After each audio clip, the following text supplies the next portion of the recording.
Sakura পরিবহন। এই sakura পরিবহনকে বরিশালে বলা হয় বুলেট, রকেট, বোমা, কোপা শামসু, বাউলিবাজি, অস্থির কোপা। কথা কি ক্লিয়ার না ভেজাল আছে? যত নাম আছে ঢাকা বরিশাল মহাসড়কের মধ্যে স্পিডের দিক থেকে সবার আগে কিন্তু রয়েছে এই সাকুরা পরিবহনের নাম।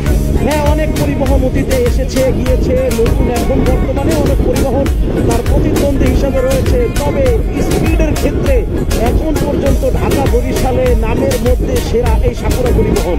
আমাদের গ্রামের মধ্যে একটা প্রচলিত বিষয় রয়েছে যে বাচ্চারা যদি ভাত খেতে না চায় তাহলে বলা হয় যে স্যামরা তাড়াতাড়ি খা, নাইলে কোনো সাকুরা পরিবহন আইতেছে। নিঃসন্দেহে তুই ঠিক কথা বলেছিস। এই সাকুরার নাম কইরাও নাকি বাচ্চাদেরকে ভাত খাওয়ানো হয়। তো যাই হোক, আজ আমি আপনাদেরকে দেখাচ্ছি সাকুরা পরিবহনের ড্রাইভিং একটা সিঙ্গেল রোডে, জাস্ট ছোট একটা সিঙ্গেল রোডে কত চমৎকার ভাবে বাসটা ড্রাইভিং করে সেটাই আমি আপনাদের সামনে তুলে ধরবো। তবে আসুন সর্বপ্রথম আমরা এই বাসটার রেজিস্ট্রেশন সম্পর্কে জানি। গাড়িটা দেখতে যদিও ফুল একদম প্যাকেটের মতো, দেখে মনে হচ্ছে যেন একদম চকচকা ফকফকা একটি বাস।